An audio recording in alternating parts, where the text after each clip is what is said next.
Welcome sa Hey Anime Sensei!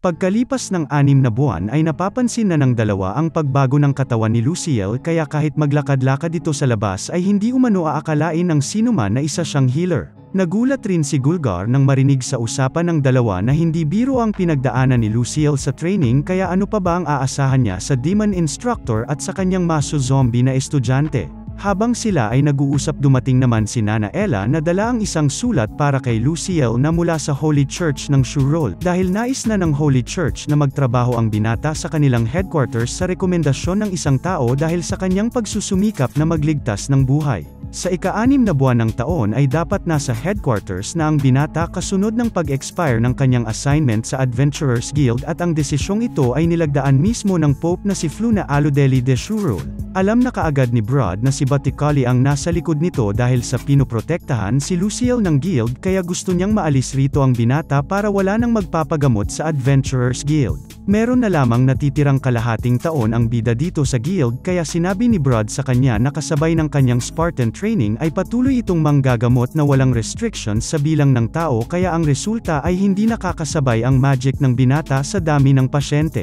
Tanging Substance X na lamang ang nagpupuno sa kakulangan ng binata sa mahika kaya natutuloy niya pa rin ang panggagamot. Sa cafeteria ay napansin ni Gulgar na mukhang bumata at na mas lalong na-developed ang katawan ni Brod kaya kahit si Brod mismo ay hindi rin makapaniwala dahil tumaas umano ang kanyang martial arts skill sa level 7 habang sinasanay si Luciel. Kahit si Gulgar ay hindi rin makapaniwala sa kanyang narinig dahil lalo pang lumakas ang dating tinatawag na whirlwind na may S-rank na martial arts at speed skill. Hindi rin naiwasan ni Gulgar na sabihin na baka nasa double S rank na si Brod kung pinagliban muna nito ang kanyang pagreretiro at pagkatapos nito ay napunta na ang kanilang usapan sa kung epektibo nga ba ang iniinom ni Luciel. Hindi naman sigurado si Brod kung gumagana nga ito dahil ang kanyang pagkakaalam lamang ay pinapalakas at pinapadali ng inuming ito na mag-improve ang skills ayon sa lumang teksto kaya ang tingin dito ni Gulgar ay huli na para ipahinto sa binata ang pag-inom. Kahit hindi siya sigurado ay hindi naman mapagkakaila na mas malakas na si Luciel ngayon kesa noong una.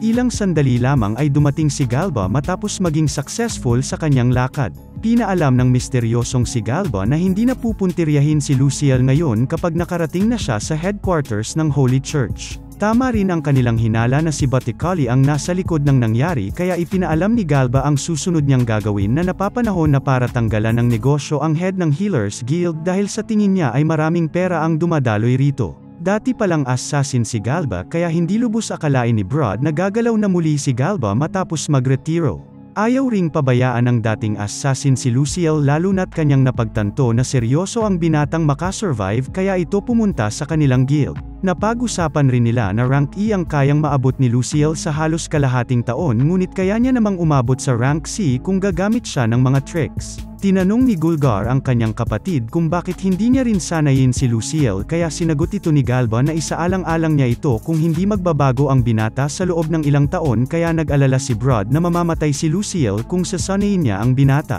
Bigla na lamang nag-change topic si Gulgar na parang may kinakatakutan nang nakita niyang seryoso ang kanyang kapatid kaya kahit si Brod ay wala ring idea kung bakit nagpalit ng topic si Gulgar patungkol sa love life ng binata. Nagkapikunan pa si Brod at Gulgar dahil sinabi ni Galba na tinawag na zombie at masochist si Luciel dahil sa kanila at nahinto lamang ito nang nagkwento si Galba patungkol sa magandang muka at cute na personality ang klase ng babae na gusto ni Luciel. Makalipas ang 6 na buwan ay nakapag-renew na ulit ng card si Luciel sa Healers Guild kaya nalaman niyang isa na siyang A-rank na healer. Pagkatapos ay bumalik siya sa Adventurers Guild at dumiretso sa training para makausap si Brod dahil may hihilingin itong pabor kaya pumunta sila sa libingan ng mga namatay na adventurer at dito ay inalala ni Luciel na marami na rin siyang buhay ang naligtas bilang isang healer ngunit hindi niya pa rin mapagkakaila na marami rin naman ang hindi nakaligtas. Alam ng binata na sa oras na wala na siya ay tiyak na magpapatuloy ang dating gawain ng mga klinik katulad ng kay Batikali kaya nag-aalala ang healer sa kahihinatnan ng mga mahihirap na adventurer na walang kakayahang magbayad kaya nga sila nakikipagsapalaran para kumita.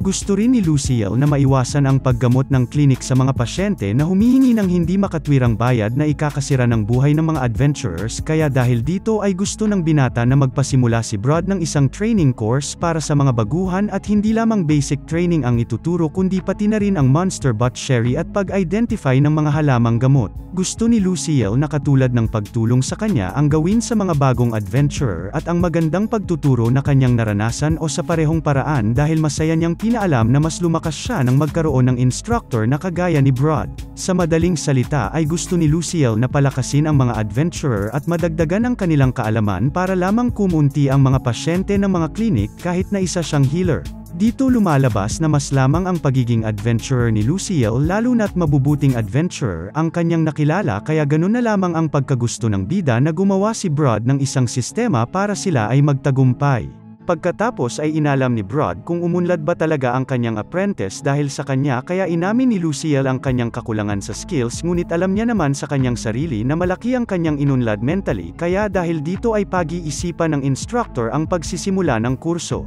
Napag-usapan rin ng dalawa kung magpapatuloy ba si Nana Ella na magtrabaho sa Adventurers Guild pagkatapos kaya kahit si Luciel ang may responsibilidad sa pagtatrabaho ni Monica sa guild ay ipapaubaya na nito sa babae ang desisyon na kahit para sa kanya ay magiging ligtas siya rito. Bago umalis matapos ma-settled ang lahat ay tinawag muna ni Brod ang dalawang babaeng nagtatago kaya nagulat na lamang si Luciel nang lumabas si Monica at Nana Ella. Naging hudyat rin ito para magpasalamat si Luciel sa dalawa at ganun rin naman ang dalawang babae. Pinasalamatan ni Luciel ang pagtulong ni Nana Ella sa kanyang pag-aaral, paglalaban ng kanyang labahan at maging sa kinailangan niya ng masasandalan. Pinaalam pa ni Luciel na dahil sa kanya kaya napagtagumpayan niya ang training ni Brod kaya ganun na lamang ang kilig ng babae nang pasalamatan siya ni Luciel. Pagkatapos ay sinabi rin ng bida kay Monica na quits na sila sa pagtulong niya sa babae dahil si Monica rin naman ang dahilan kaya hindi siya makatakas sa napakahirap na training ni Brod dahil siya ang kanyang naging angkla para pigilan ang kanyang pagtakas sa training kaya matapos ipabatid ni Luciel kung gaano kahalaga si Monica ay naiyak na lamang ito sa magagandang nasabi ng binata. Nangako si Luciel sa dalawa na magsisikap siyang mabuti para masabi niya balang araw sa susunod nilang pagsasalo-salo kung ano talaga ang kanyang layunin sa hinaharap. Pagbalik sa guild ay binigay na ni Brod ang card ni Luciel na isa ng E-rank at bilang kanyang pamamaalam ay nangako ang binata sa kanyang master na babalik siya balang araw at matatamaan niya rin ito ng atake kaya challenge siya ni Brod na gagawin niya ang lahat ng hihilingin ni Luciel kung magawa niya ito. Kinabahan rin si Brod nang sinabi ng binata na papainumin niya ito ng 5 pitchel ng Substance X. Bago umalis ay nagpasalamat muna si Luciel sa lahat kaya si Brod na rin ang nagpasalamat sa ngalan ng lahat dahil sa napakaraming adventures ang iniligtas ni Luciel. Binigyan rin nila ng isang magical bag at pera ang binata bilang farewell gift at bilang tanda ng kanilang pasasalamat sa kanya at pagkatapos ay umalis na ang binata papunta sa karwahe na maghahatid sa kanya na walang idea na kasama niya pala ang grupo ni Bazan.